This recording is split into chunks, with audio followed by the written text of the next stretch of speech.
Hi guys, sorry. My mother opens the door right when I push the live button and my puppy's in here and she needs to go out of the room because take her out. Thank you. Sorry guys. Hi everybody. Welcome. Roel here. Rule, right? Rule? Roel. Rule. Yeah, that's great. And Rule. so Okay. glad to be here. Yeah. Yes. He's from the Netherlands, we all know. Yeah. Talked to him many times, I'm sure. And he's going to have a little chat. We're going to discuss a little differences between, bye, Mom. Sorry, guys. The differences between American justice and, is it Dutch justice or? Yeah, the Dutch justice system. Okay. Yeah. All right. Yeah. So I'm going to start off right away with the big one. In an investigation of a 25-year-old woman, same circumstances, let's say, as Teresa, how would your country handle an investigation of a missing woman? What are the typical steps? Yeah, the typical steps. Well, actually, what I found strange on the Teresa Halbach disappearance is that the same evening it's on the news. That would not be done. The first 24 hours, it's just low profile searching. So not the sheriff stepping into a helicopter and doing a flyover or whatever. It's just first they go looking, asking, calling people. Have you seen her? Have you spoken to her? When was the last time, etc. But it was with Teresa Halbach. It was very fast, very big, or so. I think. Right. So that's what I find strange. Yeah. Do you think that, as in the 1985 case, that they just had blinders on right away when they found out that Stephen was one of the places that she had stopped, allegedly the last place that she had stopped at? Yeah, they put their blinders up maybe earlier already, but certainly when on the 5th, but probably also already on the 3rd when they heard that she had an appointment at the Avery Salvage Yard, and they went there right away. And then, okay, we'll have Stephen there. Yeah, we'll go looking into him. Right. And do you think that, like, okay, if it was the same situation, like, let's say they found a key 3 days after a search with police that were conflict of interest, now would that even happen?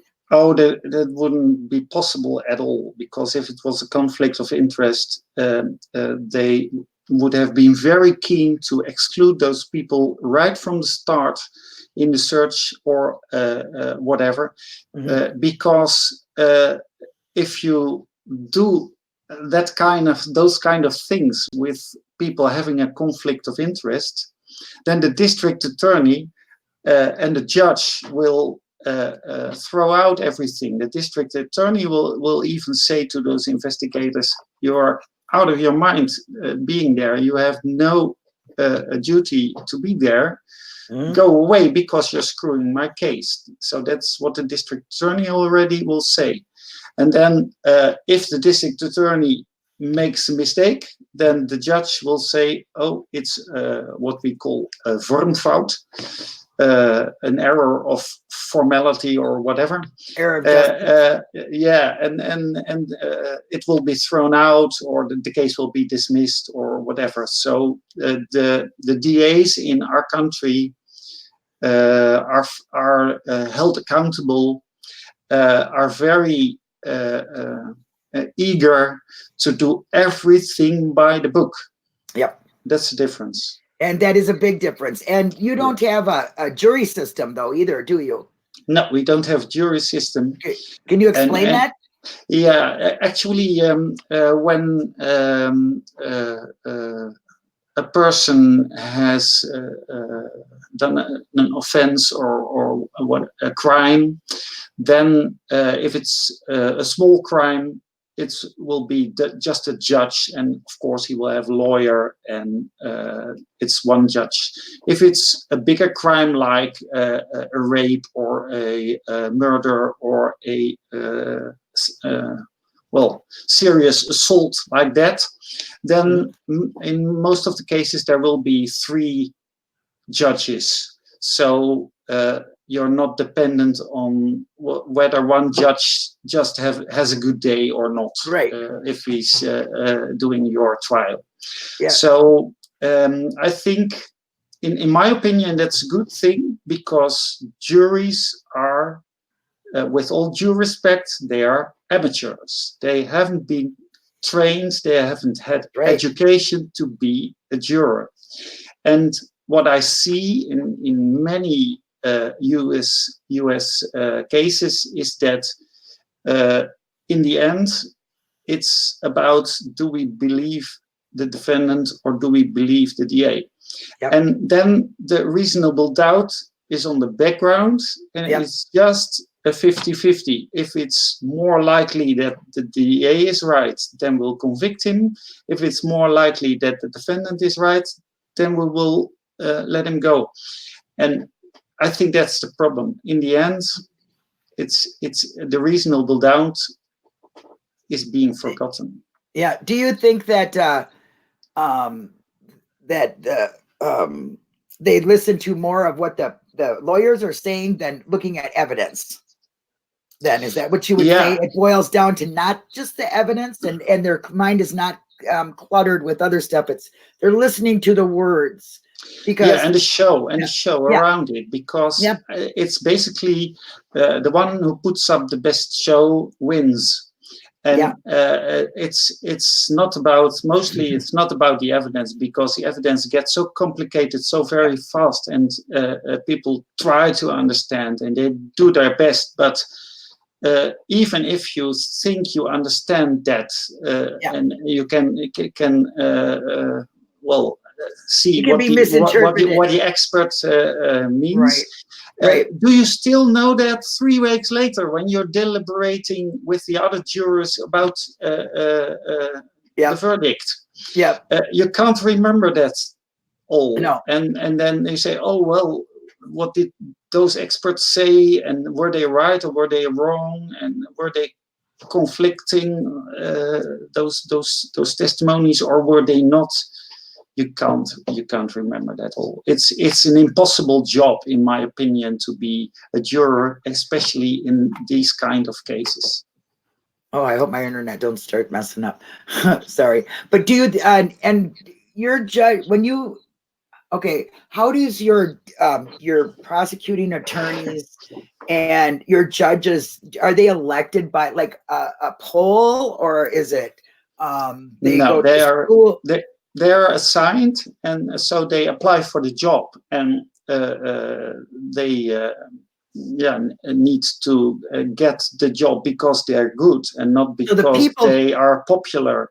And that's another difference. I think many prosecutors or judges get elected in the USA because they're tough on crime and they get many convictions, and that should not be. Christ. And convictions. It's not about getting as many convictions as you can. It's about getting to the truth, and that's being forgotten if you have to be re-elected in 4 years, and people will just say, "How many convictions did he get?" Right. That's the problem. They get benefits for doing it. It's like it's prosecution for prison sentences. It's payment for prison sentences, and we have profit prisons here. So I'm totally against that. Commercial prisons. The more prisoners they have, the better. I mean, it's like they're an industry. Yeah. People are not an industry. Like that. All prisons in the Netherlands are organized by the state and paid by the state. There is no profit made. and I think that's far better. Right. I agree. Hey, listen, I've always said that I think that we should adopt a lot of the European laws and their justice system and the way they do it. We're behind compared to you guys, I guess. I agree with you. I won't say we have the best justice system in the world. I won't say that. Right. Well, no, certainly not, because our system has its flaws also. So I need to say that up front. But as compared to what I see happening in the USA, I think you can see that it isn't working well in the USA. And it could be much, much better. Right. Like you said, Brendan wouldn't even have gone to court. That would have never been. Well, maybe if Brendan would have been handled very differently. First of all, it's a rare exception that a 16-year-old will be in a trial prosecuted as an adult.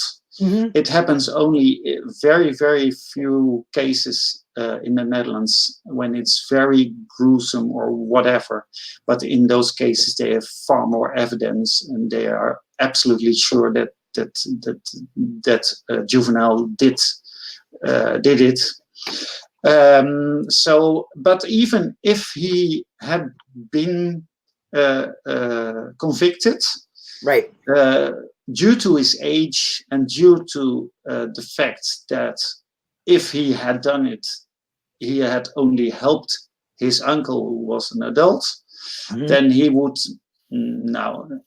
he would have been out by now. He would have been out by now, or 10 years ago already. He would have had something like 4 or 5 years, maybe, if he was really guilty. And then after that, they would have resocialized him. And it's bizarre to convict a 16-year-old to a life sentence with chance for parole when he's 60 or something like that. He's 58 or 50, something very close to 60. I mean, his whole life has already his whole working life he will be in prison if we don't work hard enough from.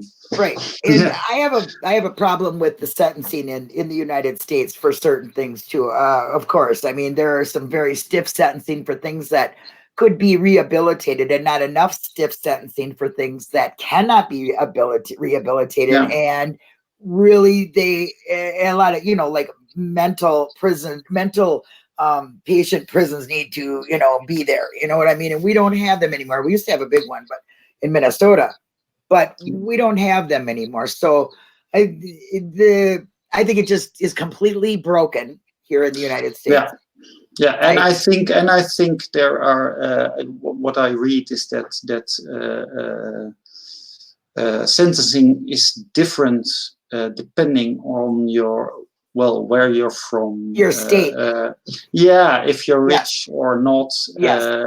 I've seen some bizarre sentencing for poor people, like 12 years for applying to the wrong school for your daughter, or something like that. It's bizarre. There's some bad things.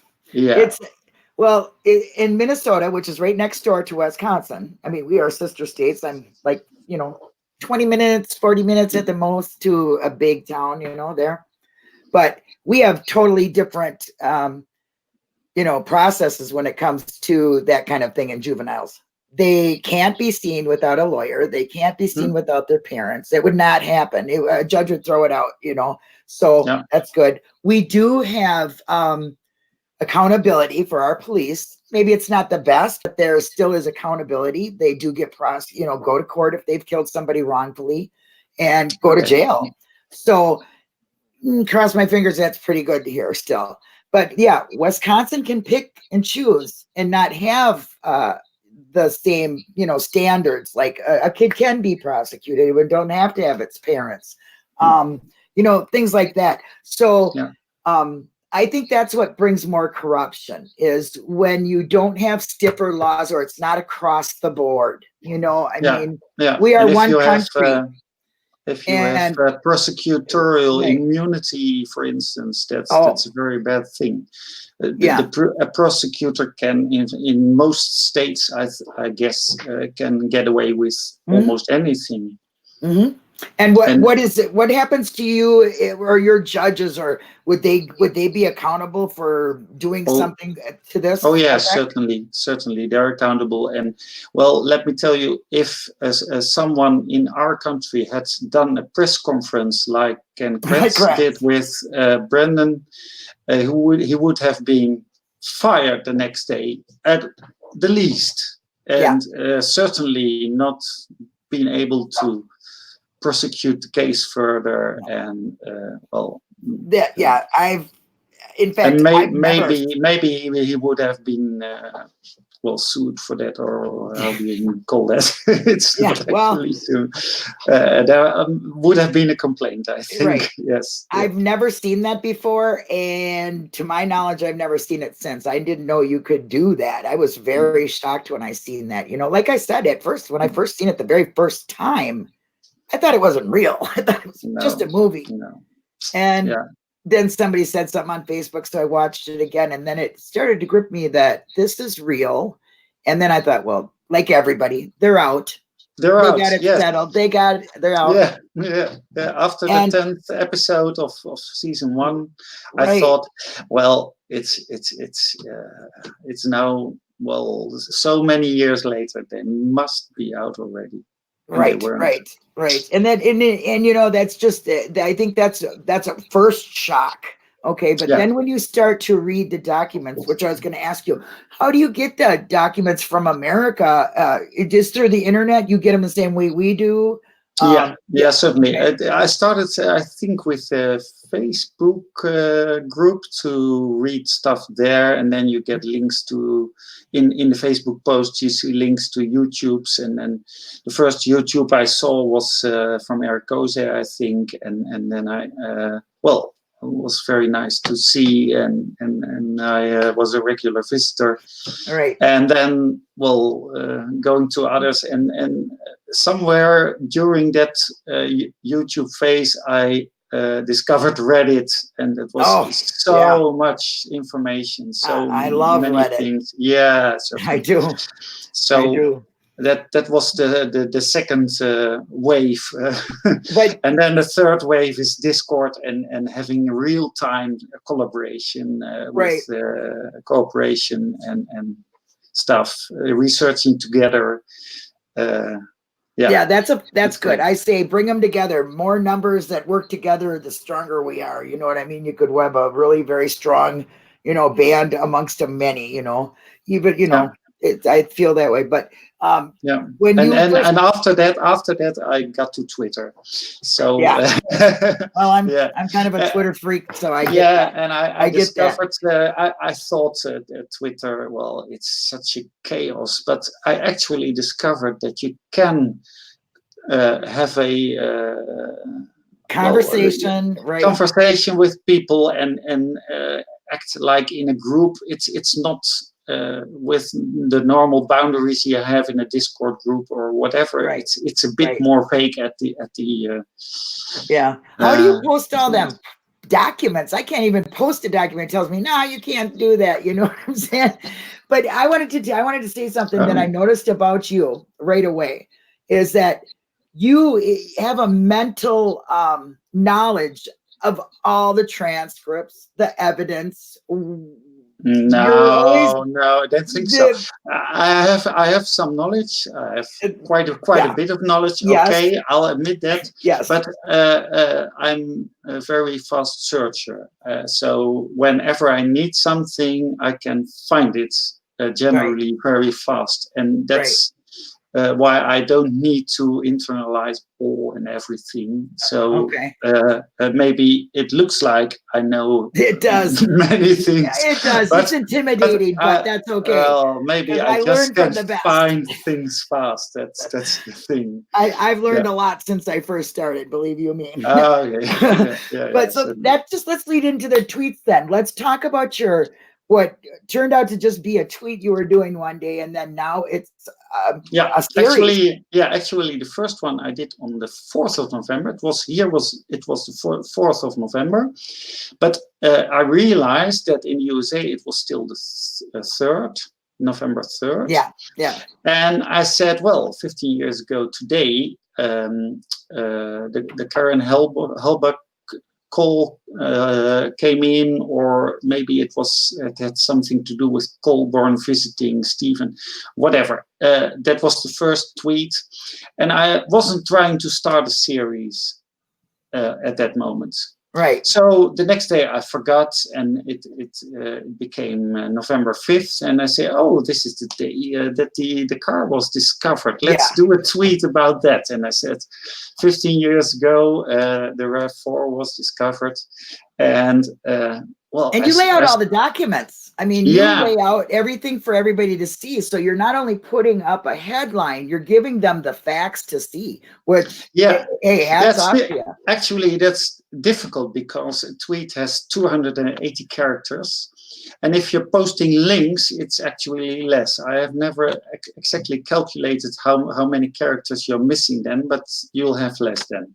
So in most of the cases, I do one link, but you have 4 pictures for photos or whatever you can link in such a tweet. And that helps because if you're linking a document, then it's not quite clear where in that document should someone look. So what I do is I create screen dumps of pages of that document, and then I outline things and highlight, highlight the things with a red box and with arrows, and sometimes I even write some text on the screen dump, and then so that people can see what I think about that particular piece of that document. And then I can post up to 4 pictures in one tweet, and then I can also do the link. And then I have, well, maybe about 250 characters to bring out my main message to what I want to say about that particular event that happened 14 years ago. Well, I started with just 14 years ago, but well, there were some days, and there was just nothing happening. So I thought, well, what shall I do? Shall I skip a day, or well? And I thought, well, then we'll talk about what happened 13 years ago and what happened 16 years ago. And I even got to 36 years ago, and lately I've done 1 year ago. So well, that's good.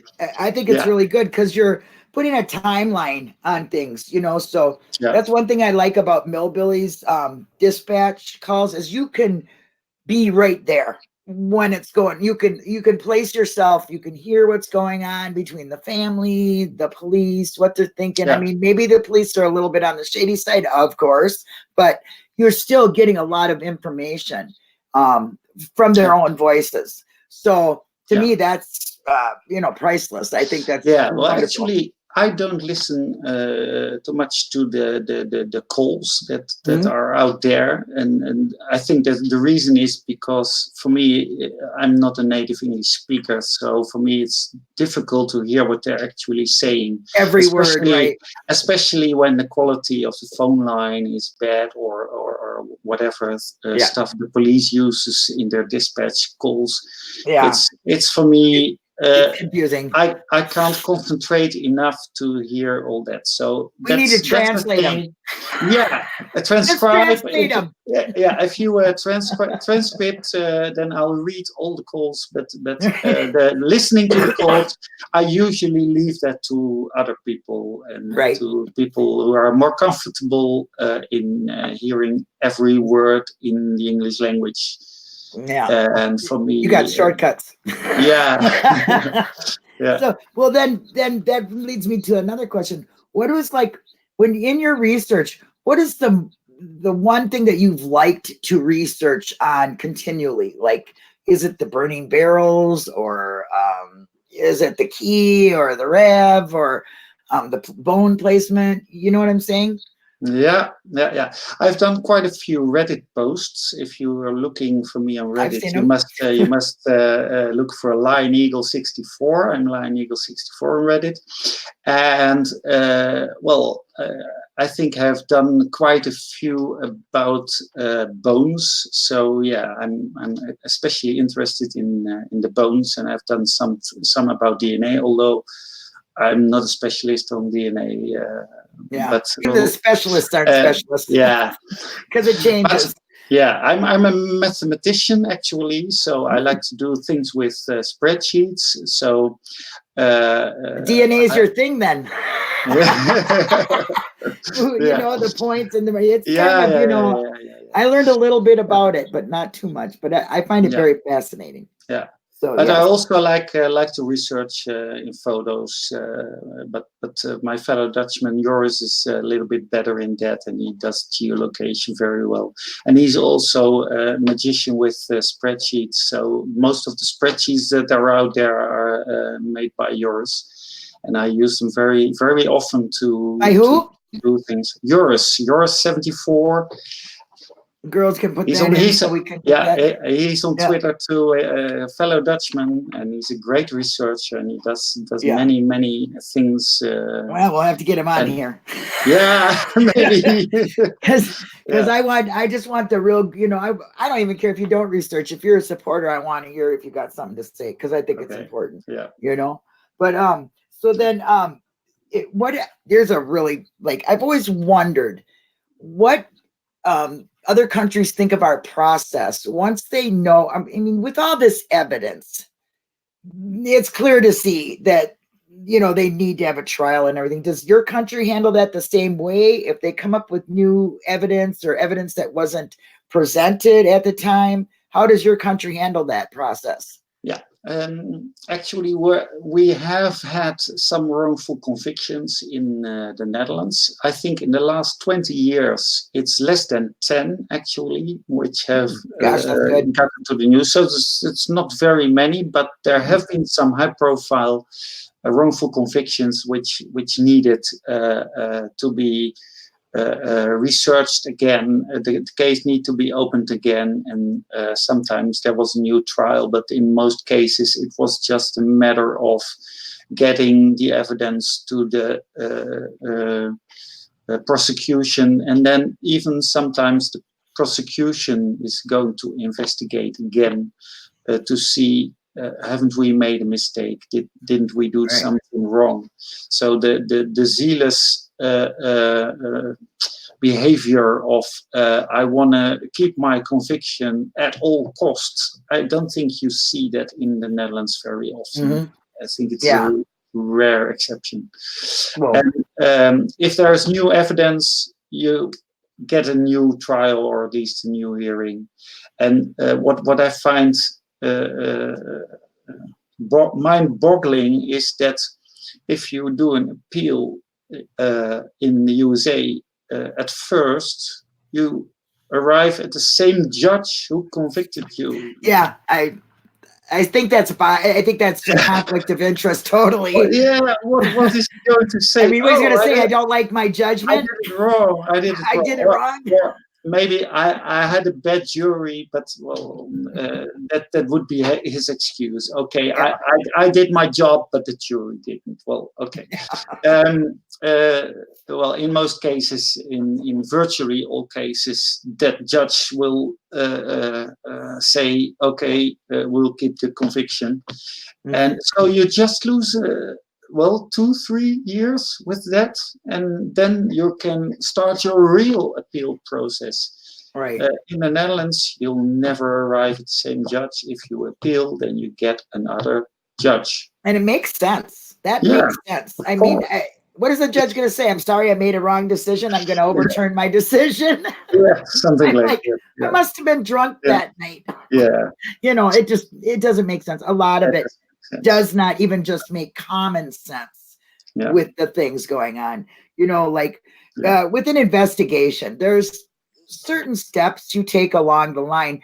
Now, Ryan Hillegas not being questioned at all, that wouldn't have happened in your country, correct? They would have investigated everybody that had any something to do with. And if they didn't, it would be considered like withholding evidence or something, wouldn't it? I mean, not a good investigation. Would they make it? Yeah. Well, I don't. I cannot give guarantees that never something wrong will happen in Netherlands. But it's a rare exception. But things can go wrong in our justice system also. But there are so many more safeguards against those things that it doesn't happen very often.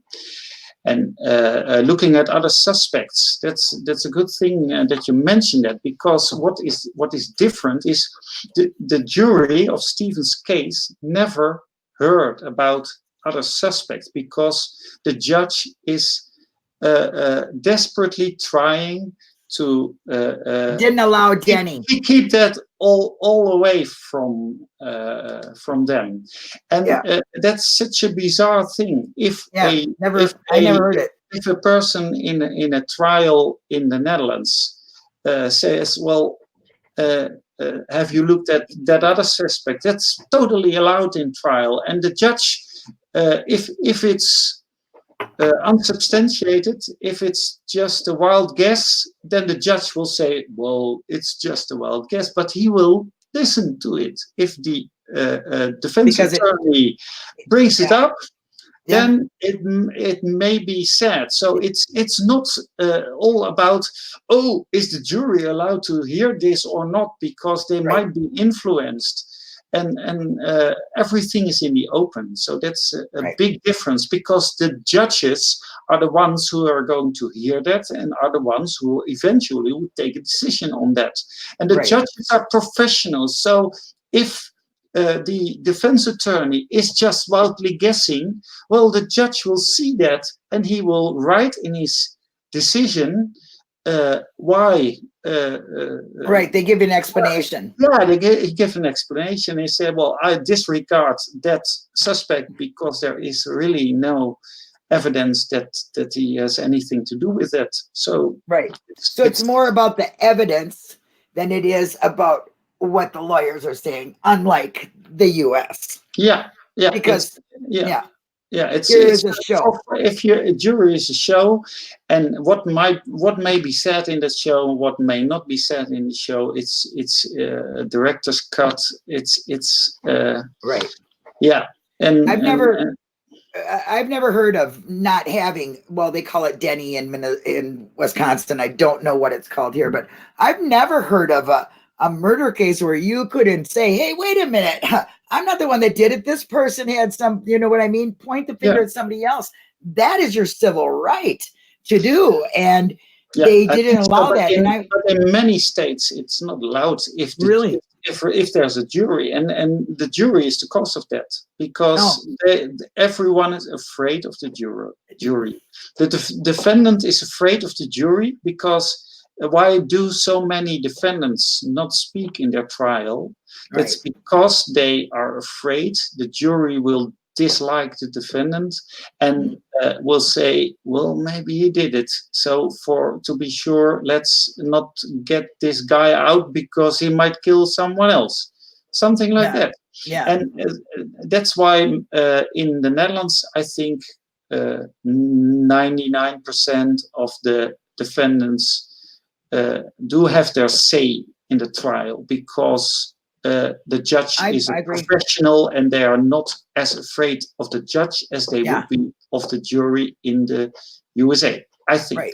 I would stand up. I would get on stage and stand up for myself. I wouldn't sit there and be quiet if I didn't see, things getting brought out. I would have too big of a mouth. I would be like, whoa, I'll be my own lawyer then, I'll figure it out. Okay, but you're taking a risk then, because if the jury is going to dislike you because, well, your hair is not the right color, or your skin is not the right color, or you're talking too loud or too fast, or whatever. Or that person said this about you, then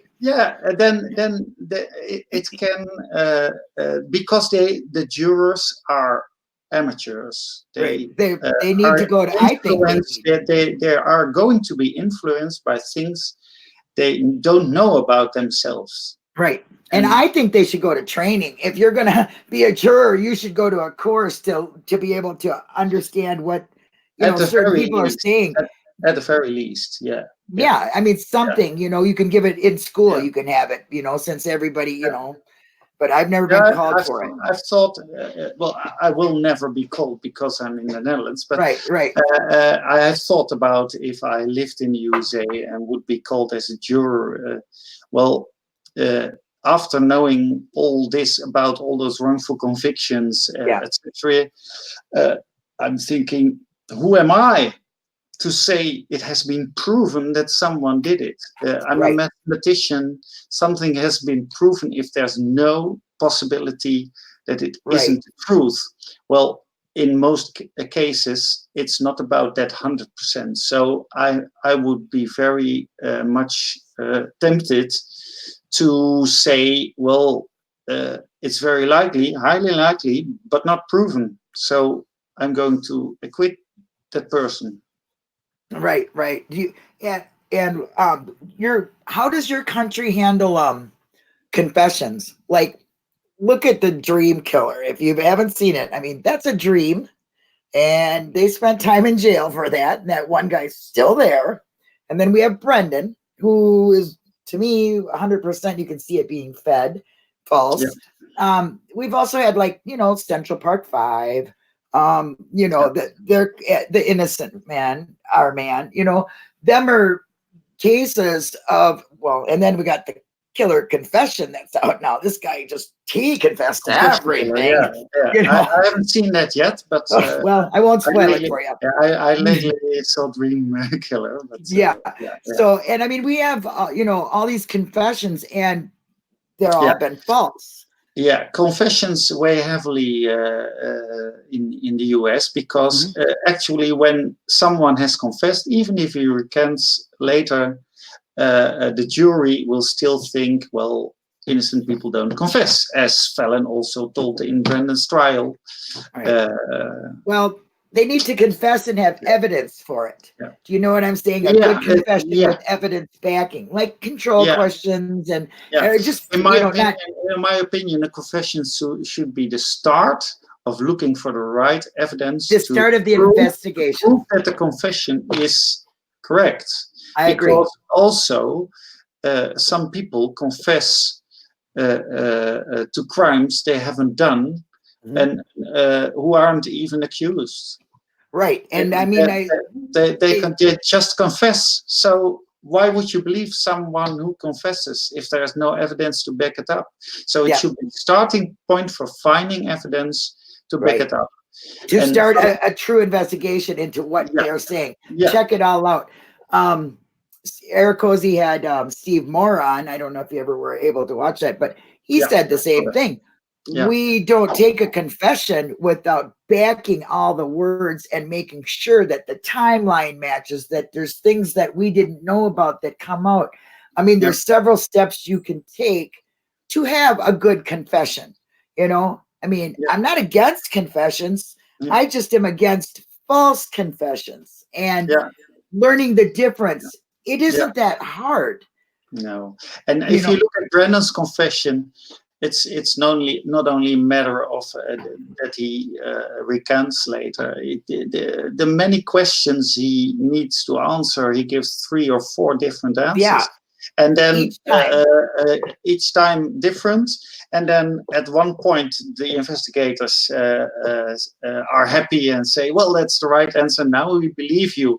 But look 1 month later, and he's saying something totally different. Right. If you compare the March confession with the May confession, or when he was with Michael O'Helley, when he was up there with Michael O'Kelly, O'Helley, he was telling his story. He was telling his truth then too, and they were calling him a liar. And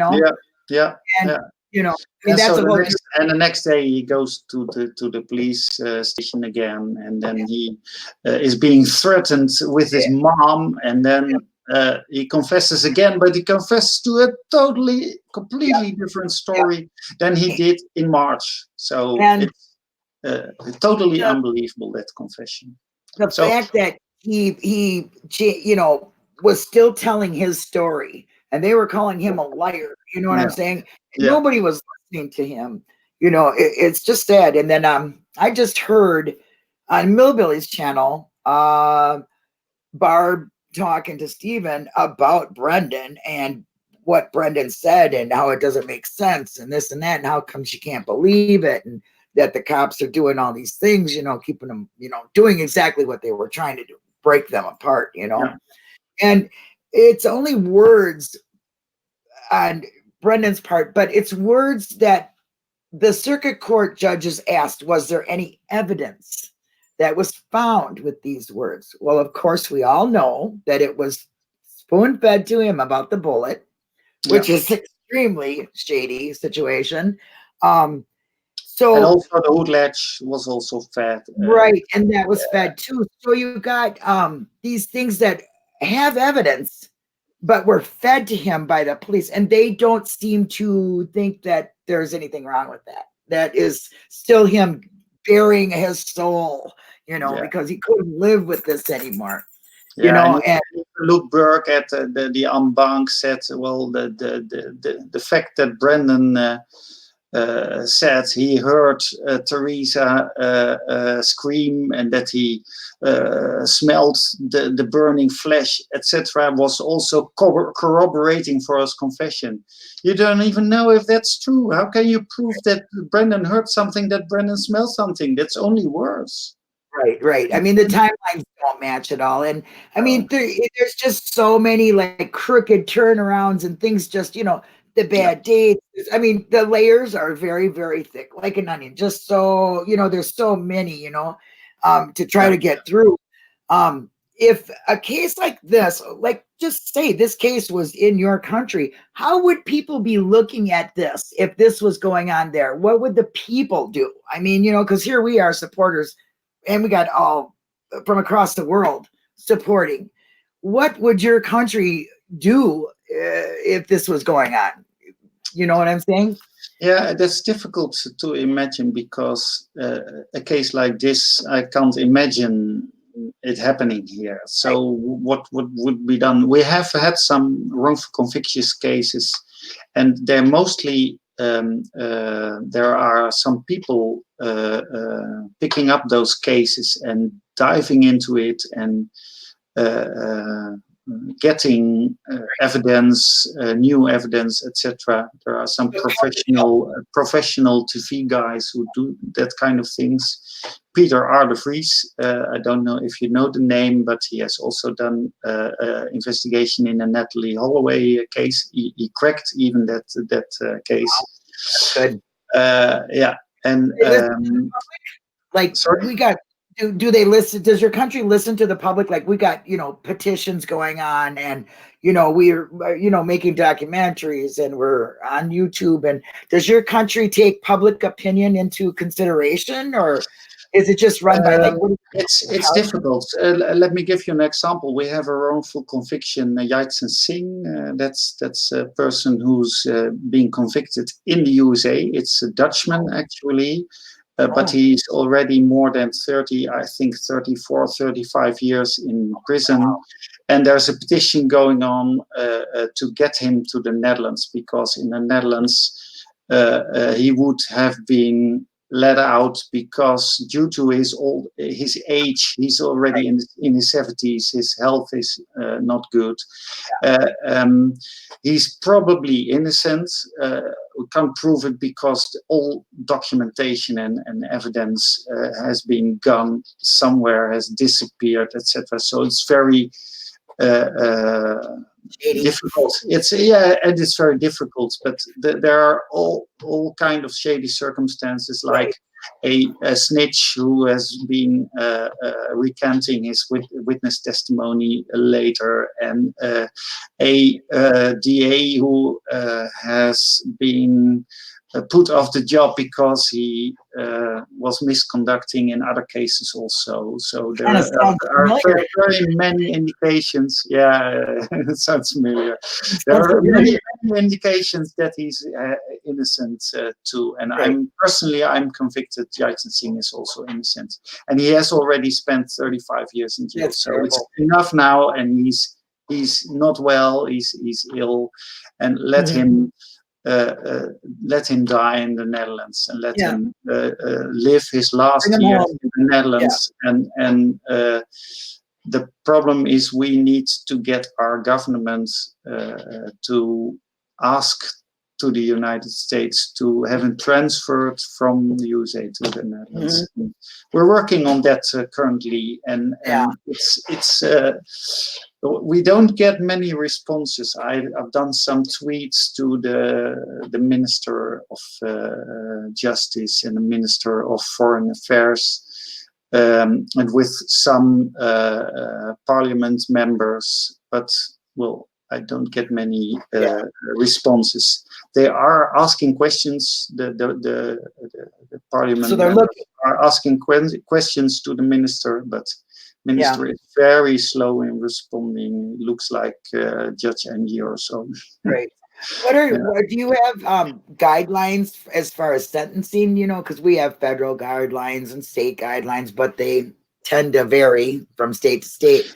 Yeah, we have only one national guideline, and we have a maximum punishment. You can get a life sentence in the Netherlands, and the life sentence is in principle also for life, although you can get parole at some point in time.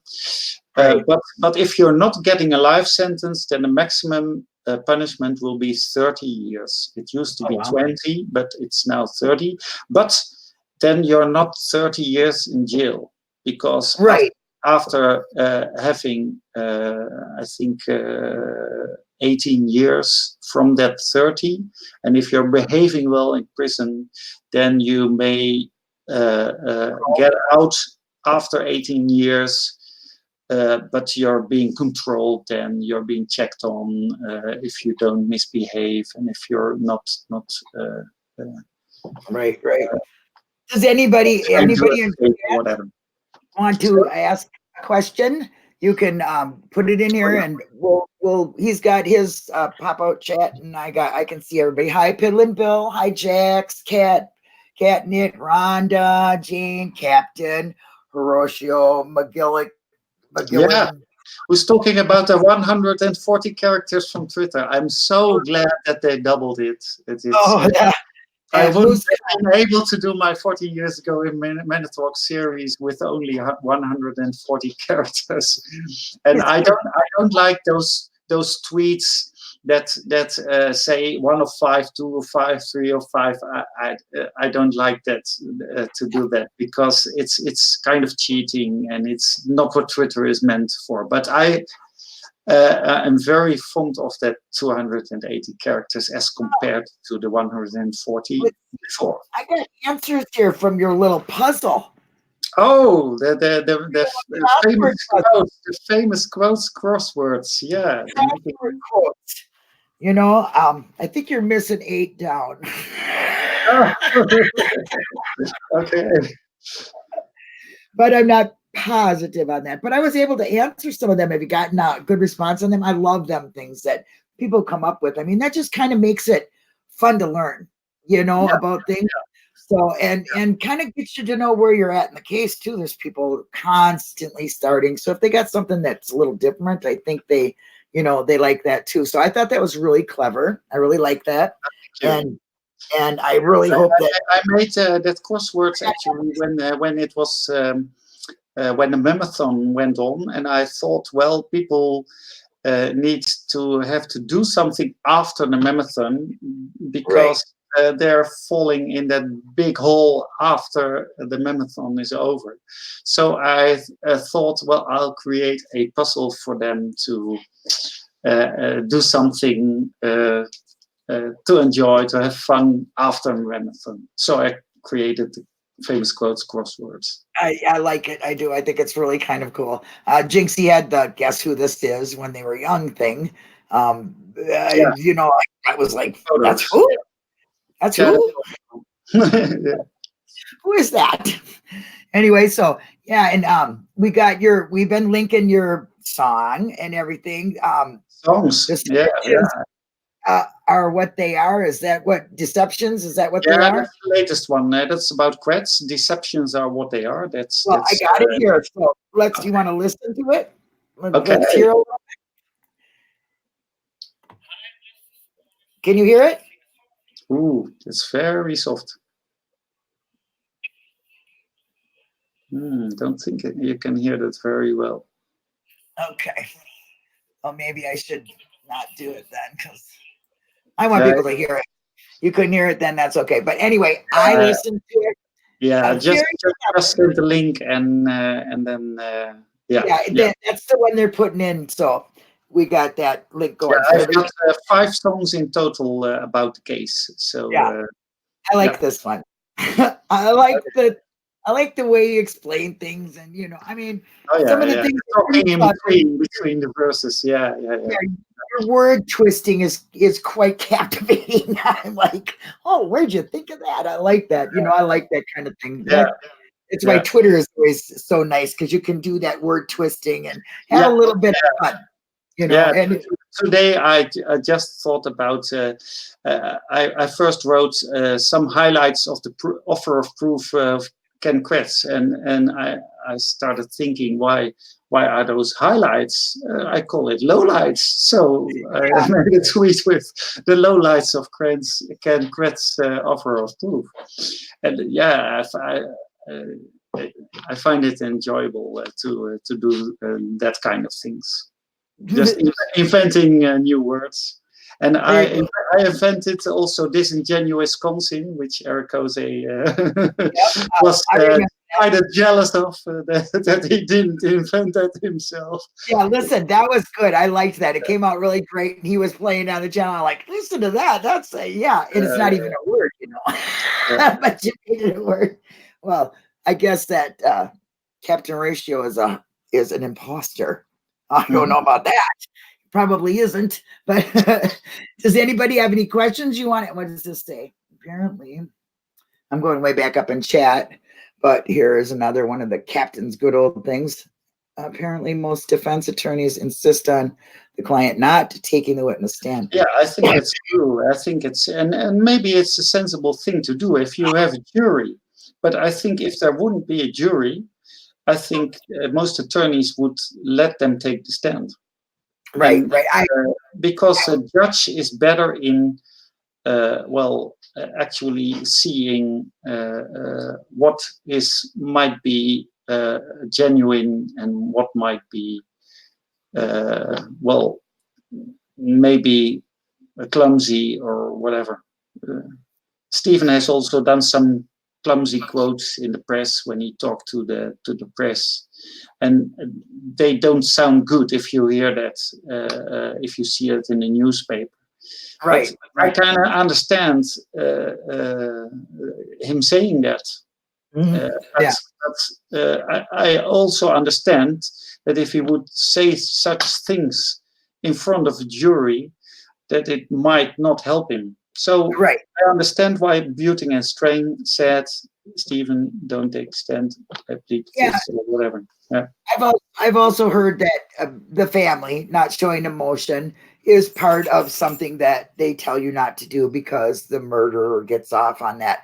But the lack of emotion before the trial, in their kitchen, in the field, that lack of emotion there, I live in the Midwest.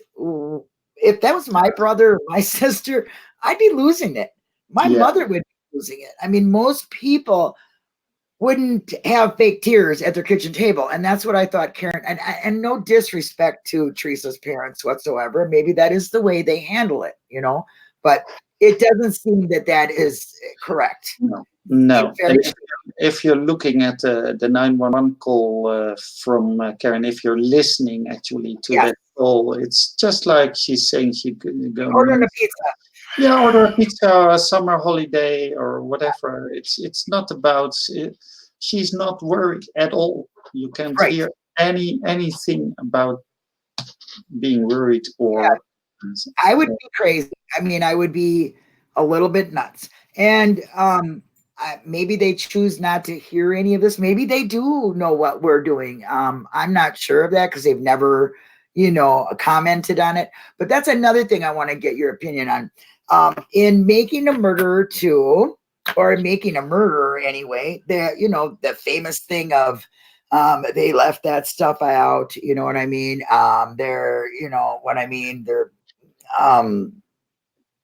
It's one-sided. It's, they left out evidence, this and that. Okay, well, they made it too, and you were invited to come on it.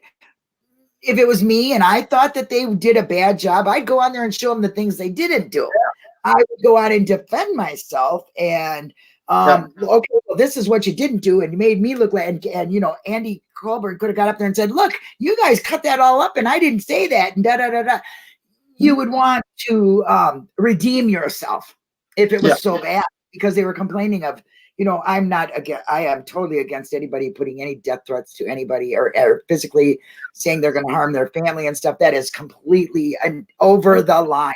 Certainly. If that's happening to you, don't you think you'd want to redeem yourself and get out of it? Yeah, and you could actually say to the filmmakers, well, I want to have a final say on whether the scene with my interview hasn't been cut indecently or spliced or whatever. You can make agreements up front about that. So just saying, I won't talk with those filmmakers, well, yeah, then it's your problem if it turns out to be a little bit biased. Yeah.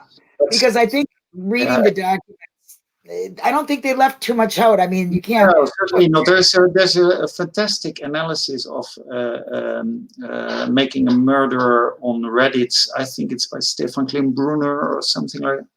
Maybe he has done the analysis. He has actually researched everything with the trial transcripts and seen what they left out, and he has argumented that they never left out something nefarious. It was you have to make choices if you're making a movie, because if you're just having 10 minutes of a continuous trial, people will get bored and they will turn the television off. So you must grab a quote here and a quote there and put it in a short timeline. You have to give a summary of what was said.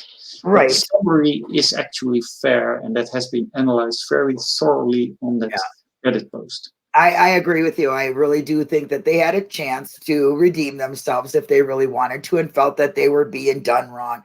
Now we're talking about it. I think in 5 days or so, 4 days, we'll arrive at the day that Making a Murderer aired in 2015. It was on the 18th of December, actually. So maybe I'll link that Reddit post with the analysis of splicing. That would be good. I'd like that.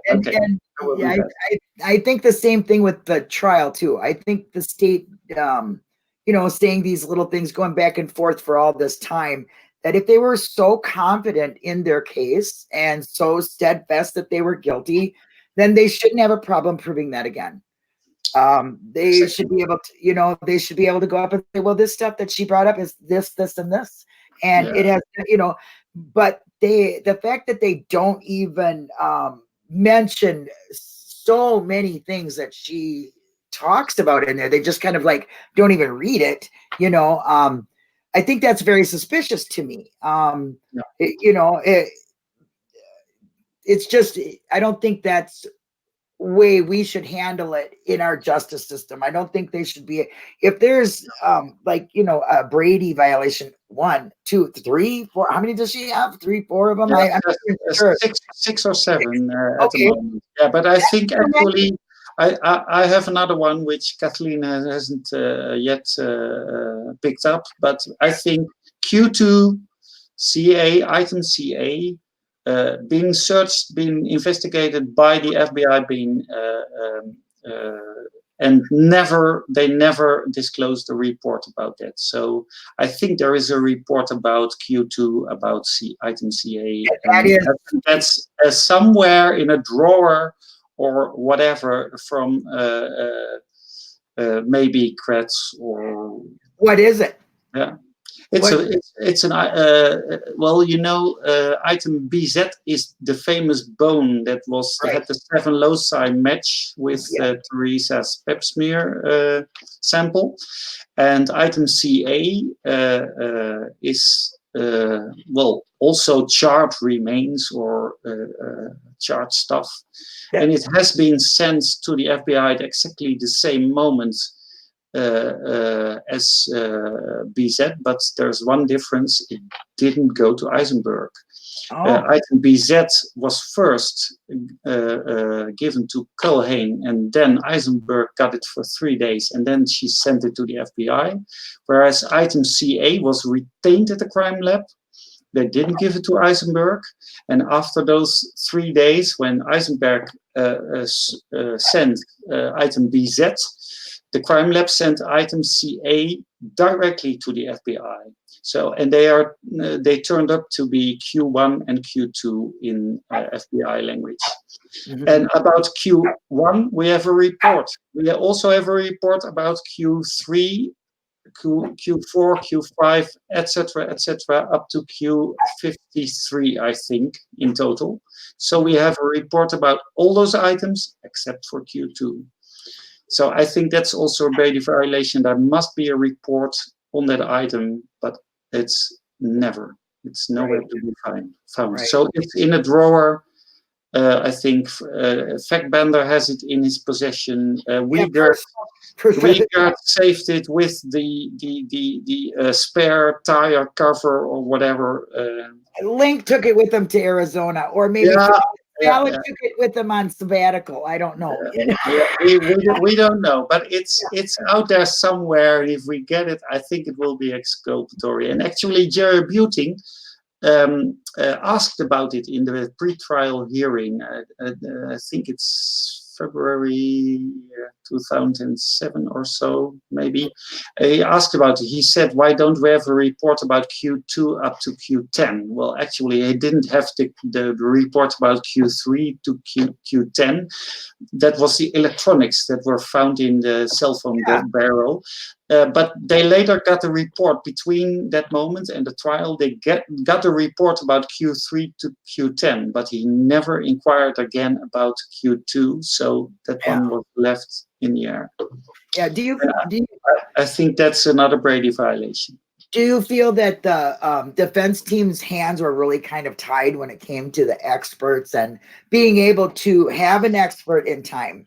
Or do you think that it's difficult? They got many discovery. I saw lately that I think on the 14th, that maybe today or tomorrow, they got a huge pile of discovery from Ken Kretz in 2006. So that is just a few months before trial. So after the investigation has already gone on for more than a year, then suddenly a whole bunch of discovery is being transferred to those defense attorneys, and they are with 2, and they have 1 investigator. And if you see how many people now are researching all those stuff, they couldn't have done that with just 2 or 3 or maybe even 4 or 5 people. It's just too short a time frame. There hadn't enough people to research everything, so it's may not only be a matter of their hands were tied, but they didn't have enough hands. Right. I feel that way too, and I honestly think that the state didn't have anything for all that time he was in jail. From November, December, January. Then they're getting. February, they're getting Brandon, then they're getting March, they're getting Brendan. That's when stuff started coming about outside of the key and the Rav, and the bones.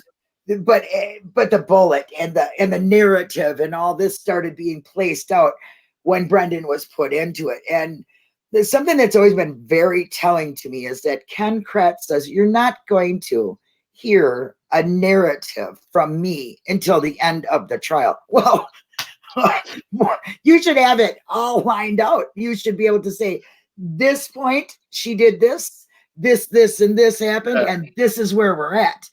But it's not like that. It's not like that. And I have never seen that before, where it's just so blatantly in your face. Not like that. Yeah. Kretz is bringing all kind of bullshit into the trial. But the problem is, he is rhetorically, he's very gifted. So he knows how to say things. Manipulative. And he kind of makes it sound like it's not bullshit, but it's. Here we go. Here's great. some crap. Hi, yours. Welcome. There we go. Apparently, the main problem was that Sweaty Texting Prize would try to assassinate Stephen's character under cross-examination. That's part of the show. That's part of the show. And if in the show you're scoring points against the defendants, then you will get the acceptance of the jury, and the jury will go with your narrative, even if it's ridiculous. Well, the jury's instructions: find your guilty or non-guilty based on the evidence that has been put before you. But there are 12 experts for the state, and they have been cross-examined, of course, but it's getting very technical then. And who are you as a juror to put doubts to that testimony of those experts? And I think Buting and Strang had 2 or 3 experts. So if it's a matter of a football game, it was already 12 goals scored against 2 or 3. So they weren't even out there. How do you win such a case? And you need experts to attack those experts from the states. And that's another problem, because the experts are paid by the states. They are telling the story of the state. And experts that are paid by the defense are telling the story of the defense. And experts in Dutch trials are usually not paid by either side, just by the court, who is neutral. And so they won't get money from this side or that side. And that's another problem, why the state has much more money in most cases than the defense attorneys have. So you're already behind. And it should be the state swimming upstream, where in fact the defendants, the defense attorneys are swimming upstream. And that's not good.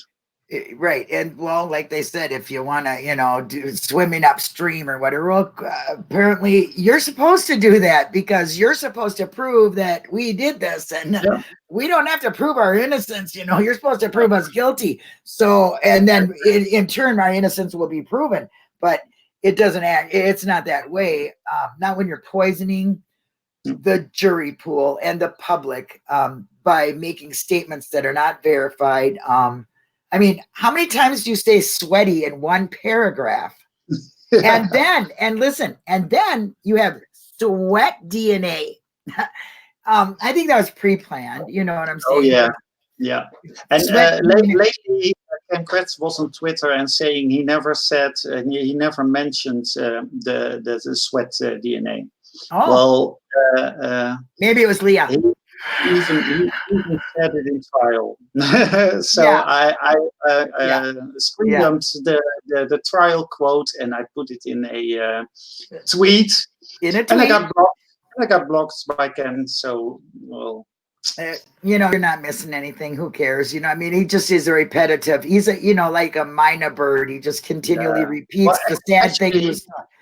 Actually, lately, I think he's off Twitter. He hasn't been tweeting about the case last day. So I'm just guessing, but maybe Michael Griesbach has said, Ken, You're spilling too much. You're telling too much. You're a danger, becoming a danger for the county of Manitowoc. You're becoming a danger for the state of Wisconsin. So a gag order maybe by Michael Griesbach, and let me handle things. So now Griesbach is actually twittering about the case and repeating the same bullshit, but spilling a bit less than Ken did, because of course he spilled that he the taping. The taping, the attorney-client privilege. Right. Yeah. Right. And, I mean, you can see the cameras are looking down like this. So that's, that's the jail doing that stuff. And that's not, how would he have liked it if we sat in on his, you're going to do this and you do this meetings, and the fact that he has those videotapes on his laptop, on his computer, all this time. It tells they knew exactly what the defense were preparing to do. Yes. So what he said during trial, if he had any inkling, it's just a show. It was totally disingenuous. And I don't know. There might be, and I might be very wrong about this, but I've never seen a DA go down to the crime scene and sit there for hours when a car is being processed. I mean, and why did the investigation stop the minute they found a car and not a body? The investigation started, but the search stopped. Yes, they weren't looking for Teresa, but actually they weren't looking for Teresa before they found the car. They were looking for the car. They weren't looking for Teresa. They weren't looking for a person. I have done a Reddit post about the phone call from Pam Sturm to Calumet, and there are so many things wrong with that phone call. I have done a version of that interview where I actually crossed out the bullshit things they said and what they should have said if it was a genuine call. Right. So, maybe you can find it. Just look for Lion Eagle 64 and you'll find my post. But it made no sense at all. So they weren't looking for Teresa; they were looking for a car. They knew they were going to find a car, and they were they knew they were going to find a car that had evidence that should be preserved. Yeah, well, and another thing is they told Michael, or is it Michael Halbach, the one that was speaking up for him? Yeah, it was Mike, right? Yeah, Mike Halbach. Yeah. There's no evidence in the car that there's been anything, nefarious went on. Evidence of anything bad. So wait a minute. Wait a minute. Then you didn't see no blood? You looked in there? I mean, what's the deal? And, but it was actually November 7th that Mike Halbach said that at the vigil on Monday. Right. And he said, well, they haven't found anything that indicates that crime has been going on in that car. And actually, 2 or 3 days later, Kretz had a press conference with Pagel, I don't know. Pagel. And in that press conference, he said the blood was already found on the 5th. We found blood already on Saturday. So how? And there was blood on the keys, and there was never no blood on the keys. No, and just to give you credit, since you said that the DNA was found through her pap smear, which is micro. How do you say it? Micro. It's only the only way you can get it is through the way they got Teresa's DNA from her pap smear to test it for the other stuff. Mitochondrial DNA. No. I think the had a STR DNA profile. But at first they said it was a partial profile they got from the pap smear. Mm-hmm. But later on, in the next report, it turned out to be a full profile. So that was also nefarious, shady.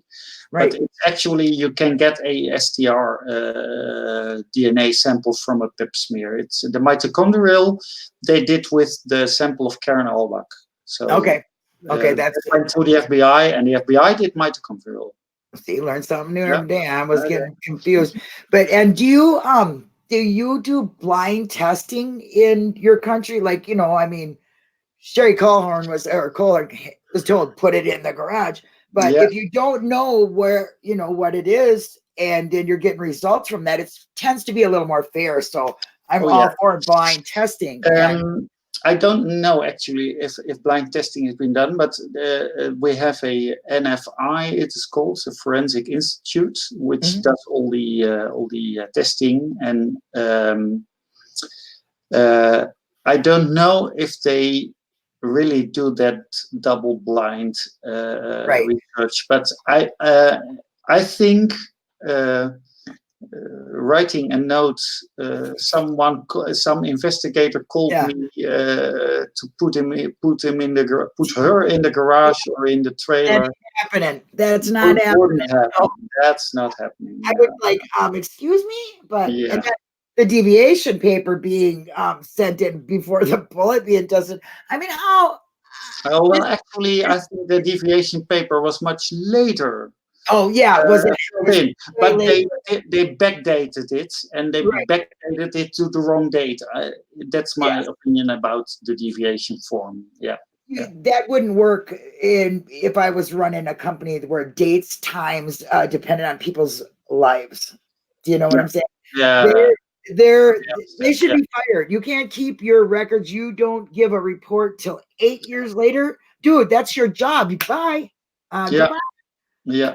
No second guesses there because we might have needed to know exactly what time this happened so we could place this person, whatever. I mean, it's precise information. If you do an investigation, then if you don't write a report about something you do, it didn't happen. Right. That's what they should know, and not saying 8 years later, well, I did something 8 years ago. No, that's bullshit. You need to write a report the same day or the next day is possible, but certainly not more than a week later. Right. If you don't have you're in the hospital, your doctor says, oh, I gave her the medicine at, let's say, I don't know, so-and-so time. You can't do something like that. It depends on people's lives. So I always found that very, very strange that they had so many type errors and they have so many time spots that isn't right. And the reports don't get made. And if there is a report, well, like Kratz says, if you were going to write a report, what would it be like? Well, I have no idea. I'd be writing a report all day long and wouldn't be able to that was just the one that's diversion. Diversion between Goldman and Kratz. Right. Same with when Willis said to Buting, I believe, or to Kratz, do you know who erased the messages? And he's like, well, if he's saying she's alive, that's another diversion thing. And it worked. It worked. And Willis didn't go back to the original question and didn't demand that Kratz actually answer that question. Right. Because there was no way he could answer that question without lying or giving away his strategy. Yes, they didn't want to investigate into those missing voicemails. Right, and you can tell looking at him. He's like, Willis at that moment just saved his ass. Yes, I think that's a pivotal point in the trial because he says, "Well, I don't see the relevance." What? That could be the killer on them voicemails. The moment that Willis says, I don't see the relevance, I think he knows it's relevant. And that's same with the coroner who wasn't allowed to testify. He did see the relevance, but Kratz did something, maybe he did this, and Willis knew, okay, I have to listen to Kratz now. But the coroner is above the sheriff. So for her to feel threatened about being arrested, she could have turned around and arrested him and said, listen, you guys are all going to jail because you're doing something shady here. This is not how we look for bones. You should be on your knees with a brush and a light and a grade and you know what I'm saying? And I don't really know how it goes, but that seems to be the way, what I've seen in pictures, that seems to be the way to handle it, not with the but to speak a word in favor of Deborah Kakach, the coroner, yes. There were already two sheriff offices involved. It was Manitowoc and Calumet, I think, was also already involved. So maybe Deborah was about, I don't want to mix myself in this wasp's nest. So I kind of understand why she didn't do it, but afterwards she felt very bad about it. I can understand that. So I tend to agree where she would be intimidated. I might not want to do anything with them either, but I think I would have reported it to my AG and said, this is not normal protocol. But who was AG at that moment? Yeah, exactly. What do you think of Fallon being on sabbatical? What do you think that's all about? I mean, kind of went real quick, and sabbatical's supposed to be a learning, and you're supposed to be known where you're at. So yeah, actually, I'm not sure why Fallon would be on sabbatical. It could be a number of reasons, but I can understand why he would want to be on sabbatical, because he has done some stupid things, you can say, with giving the bones back to the family, the bones which weren't even proved to be human, let alone Teresa's. They gave it back without noticing Agopian, and Agopian was the attorney until December 20 or so in 2011, and they gave the bones back in September, and there was a petition still running, so it wasn't even the end of the appeal process with Agopian. And I think Fallon has messed up, and he knows he's messed up. Right. So I think, that might be a reason he wanted a sabbatical, and maybe people said to him, "Well, just leave, because anything you will be saying now or will be writing down will be a danger for the state." Too close. Possibly. What do you think when people say, "Well, they gave the bones back, but that doesn't prove that Stephen didn't kill her"? So what if they're her bones in the quarry? You hear that from people. That doesn't prove that he's innocent just because them bones can't be tested. Well, it does put doubt in people's minds. It certainly creates doubt, much more doubt than was created at trial, because at trial only those 86, 75, the pelvic bones were discussed, and none of all the other bones that were found way much further in the quarry. And the fact that they hid it, and that they didn't use that final report of Eisenberg mentioning all those human bones on other places, and the fact that they only talked about as less bones as they could, it proves that there is something to hide, and that in fact, get rid of evidence. Yeah. The evidence is pointing away from Stephen.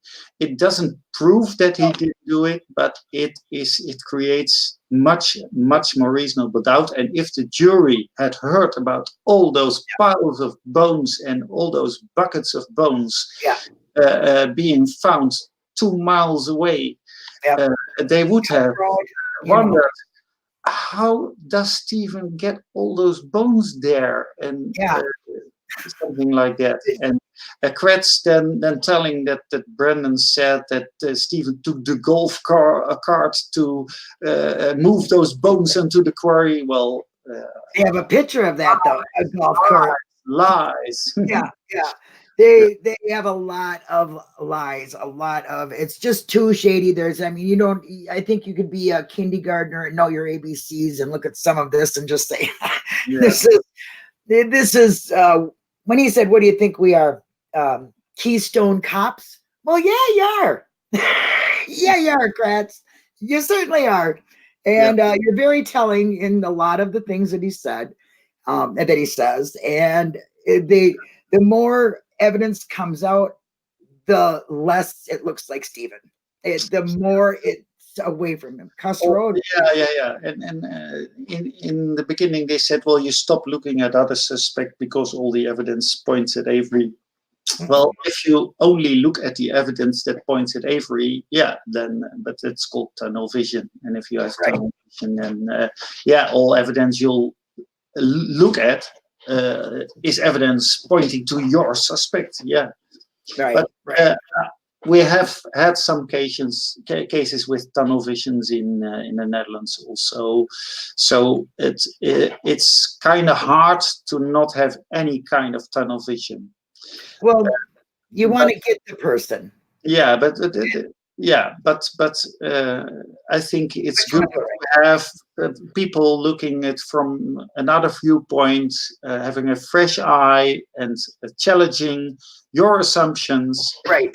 Should be done. And here they were all working together to just frame that one person. Right. Like I said, when the planting began, it didn't take all of the cops to do it, because when it's planted, the cops are going to say, well, this is what we found. And but if they did know about it, anybody who knew about it and is not saying anything is just as guilty as the ones that were planning and doing it. And yes, I do think cops can do it. Cops do a lot of dirty things. Not all cops, but one bad cop makes all of them in your area look bad. And that's just, you can't help that. I mean, you look in the fruit section, and you're going to get some berries and you see a bunch with some, and there's some rotten berries in there. Don't tell me the ones next to it are not getting that, No, I don't know, a weird analogy, but still it's a very fascinating case. Stephen's the only one I've ever heard of being first falsely convicted and then again twice. And it's really sad that, but maybe he could do real good for the future. I mean, we can only hope that. Actually, the fact that this happened made Moira and Laura Ricciardi make this movie, and thanks to that, it's now becoming in the open. So this might be, I don't know, we have word catalysator, something like that. I don't know if it's an English word, but actually it accelerates the call for justice reform, I think, this case, because it's so exceptional with those two wrongful convictions right after one another, and the movie about and nowadays it's becoming a hot topic on Twitter. You see it with the Rodney Reed case and Julius Jones and more and more cases are coming out, and I think it's good. But I really think Manitowoc County never thought they would ever have to open the door and talk about Stephen again. But hey, welcome to our world, guys, because you're going to have to do it now. There's no way that they thought it will be in behind chambers without the public looking into it. It was a stage set for the locals and for the newspapers who do a quick shot, quick filming, a quick interview, and then they write basically down what the state is saying. I never heard about it. I live here. But thanks to Netflix and the internet, we know now so much more. And actually, the Netflix, the Making a Murder, is just the start. Yes, it is. It has grown. It has grown so much beyond that, and we have done so much research, and there have been so many FOIA requests. We have got so many documents.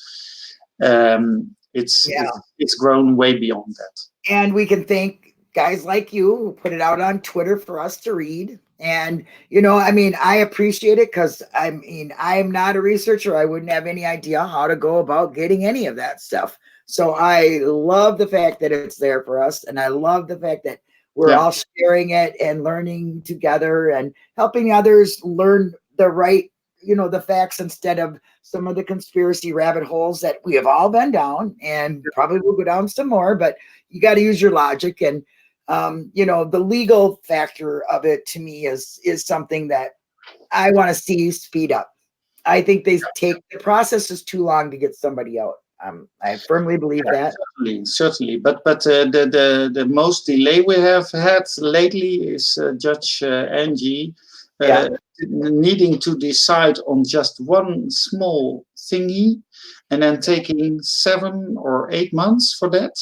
And that was just because, when I read it in the Court of Appeal, I couldn't believe my eyes. There were 10 things, a bulleted list of 10 things. And the only one of that 10 where there was no time limit set was what Judge Angie needed to do. And all the other, within 3 weeks, within 5 weeks, within 1 month. But Judge Angie, she gets all the time she needs. She just, I think, wanted to be off of it. You know, I don't think they wanted her to be. Mistake of the Court of Appeals, unless it was pre-planned to delay this case as much as they could without. Well, they are going to have a hard time trying to undo the evidence that we put up. And Steve, you know, you can't undo that thing. You can't undo what you see. So, you know, I mean. But at the moment, we have to wait until February. And I think that is a reasonable time, because if you have a motion as lengthy as heavy as Kathleen Zellner has now filed, I think they need time to react to all those details, and they haven't got a good story, so they need time to create a good story. Yeah, make some sense now in the 2000s. You know, I don't know about that, but have you read her motion? I mean, I think she put it so pleasantly for everybody to be able, you know, the layman to read and understand. And I really appreciate that, because the first one I read, I was like, what's this? What's that? I didn't understand, you know. But I suppose as you go on, like I have improved in many things. I skipped some references to other trials, etc., because I'm not a lawyer, a law person. So, but when it comes to the affidavits and the evidence and the narratives, I find it very interesting to read. I couldn't have imagined that I would read this kind of legal stuff for pleasure. I don't think any of us ever thought we were going to dive into the legal justice system and wrongful convictions when we woke up the day and watched that movie or, you know, that documentary. I mean, like I was telling you earlier, it's changed my life, but I've met a lot of great people. I've learned a lot, you know, and it makes me want to keep fighting and change and make a change. So, you know, but if you don't have anything else, and there's no questions because I lost my chat box. So if you're chat box, so can read some stuff. But it's not much. Yours, the protocol in Wisconsin is like snow on a sunny hot day. Okay. It's melting very fast. Yeah.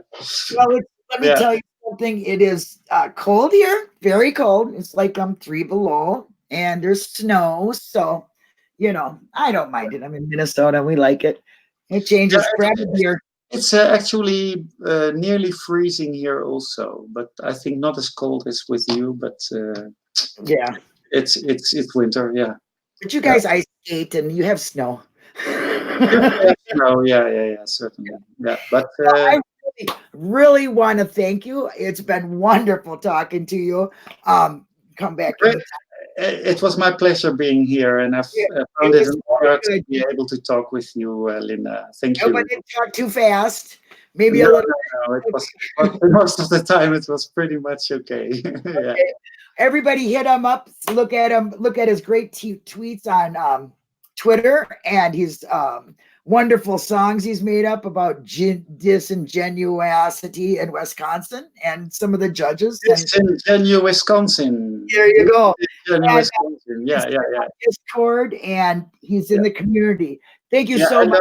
And don't forget to solve the famous quotes crossword. Yep, do the crossword. It's in Twitter. You can find it. Yeah. Guys, thank you so much for being here. Raul, thank you so much. All right, you guys, you have a wonderful night, and we'll see you later. Say goodbye. Bye-bye.